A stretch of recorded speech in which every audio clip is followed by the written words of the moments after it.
मैं नदी पर मिले बहुत समय पहले अयोध्या के प्रांगण से दूर एक ऐसी घाटी थी जहां सूरज की पहली किरणें भी देर से पहुंचती थीं। उस घाटी का नाम था विरहिणी, क्योंकि वहां हर चीज, हर आवाज जैसे कुछ खो गया हो।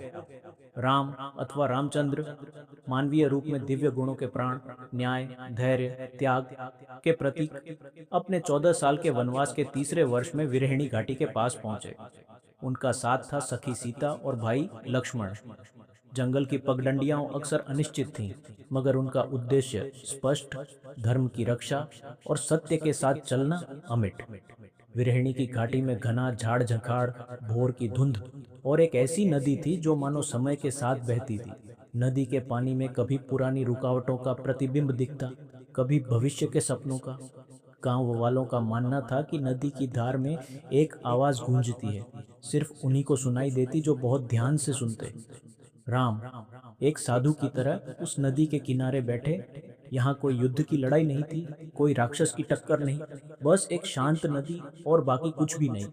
पहली सुबह एक अनजान आवाज़ सोचने में लगे राम ने अचानक नदी की सतह पर एक हल्की लहर और एक मध्यम मीठा स्वर सुना। स्वर दीपक के हवा में कंप कंपाने जैसा, पर बहुत स्पष्ट। राम उन्नत मस्तक लिए उसके स्रोत की खोज करने निकले। नदी का पानी धीरे धीरे बह रहा था। किनारे पर कुछ चट्टानें और इनके बीच एक छोटा सा गुफा जैसा उद्घाटन। अंदर से एक नन्हा सा दीपक झांक रहा था और साथ में एक मधुर स्वर, जैसे कोई पुराना गीत गा रहा हो। राम ने देखा कि गुफा के भीतर एक बूढ़ा आरक्षी बैठा है। चरणों में धूल, मुख पर शांत मुस्कान, हाथ में एक छोटा बांसुरी जैसा वाद्य। राशि का नाम था विरमाला, जो कभी जंगलों में भ्रमण करते, पर अब विरहिणी की नदी के पास ठहर गए।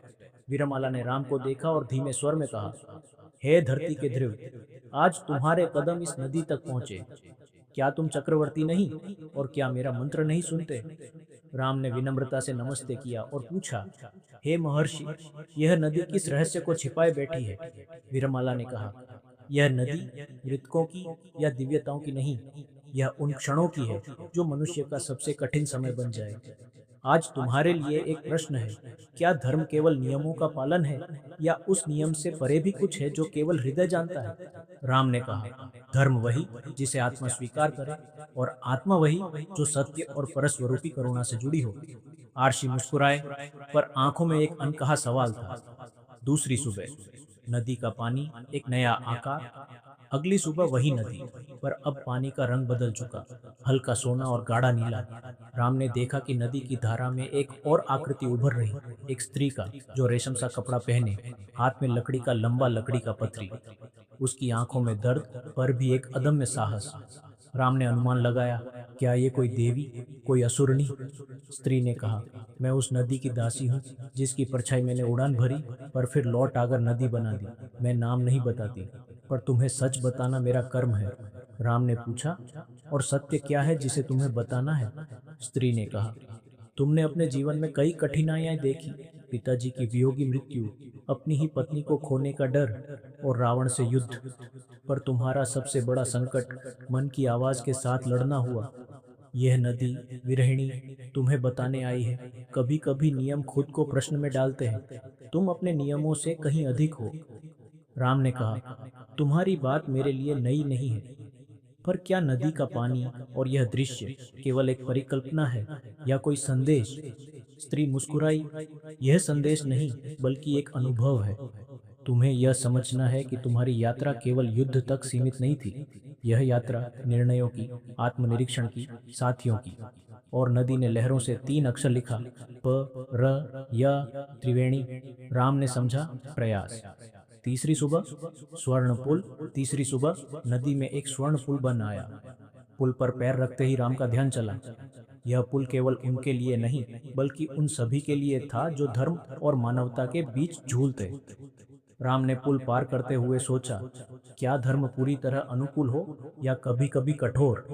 अपनी सीता को वापस पाकर भी उन्हें किस प्रकार का निर्णय लेना था? लोग, परंपराएं, नैतिकता, सब कुछ एक दूसरे के साथ टकरार में। पुल पार करते ही राम ने एक आवाज सुनी, मन का गूंज। तुम क्या चुनोगे, धर्म के नियम या मानवता की करुणा? राम ने कहा, मैं धर्म निवर्तमान नहीं करता, पर मानवता त्याग नहीं सकता। धर्म को मानवता की चाशनी में डुबोना ही सच्चा धर्म है।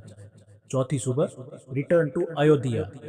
फिर भी कुछ अलग। जब राम, सीता, लक्ष्मण और उनके साथी हनुमान, सुग्रीव वर्तमान नदी की घाटी से विदा लेने को तैयार हुए, नदी ने अपने पानी की दिशा बदली और एक रंगीन नील कमल निकाल दिया। नील कमल पर तरने वाले हंस जैसे नदी की आत्मा। राम ने नील कमल को अपने हृदय में छिपा लिया, यह जानते हुए कि यह उनकी यात्रा का प्रतीक है, सुंदरता, सच्चाई और अब याद की सुरम्यता। राम ने नदी से कहा, मैं अपनी यात्रा पर विवेक के साथ आगे बढ़ूंगा। यह नीलकमल मेरी यादों में गहना होगा। वह दिन जब मैं नदी से मिला। नदी ने जवाब दिया, तुमने मुझे समझा, मैं तुम्हारी ही तरह, कभी स्थिर कभी परिवर्तनशील। आज तुम्हारी कथा वही है जो मेरे पानी में बहते रहते हैं, अनंत। राम अयोध्या लौटे, पर इस बार उनका हृदय और भी व्यापक। उन्होंने देखा कि 7 पुस्तकें लिखने का अवसर हो, तो भी वे कुछ और संजोते जो उन्होंने नदी में सीखा। कहानी से सीख, धर्म और मानवता के बीच संतुलन। राम के लिए धर्म केवल नियम नहीं, बल्कि जीवन की नैतिकता है, जिसे मानवता की चाशनी से पोषित करने की आवश्यकता है। आत्मिक यात्रा। बाहरी संघर्ष से बड़ा संघर्ष आत्मा की समझ। विकट परिस्थितियों में अपने निर्णय, कर्म और करुणा को संतुलित करना।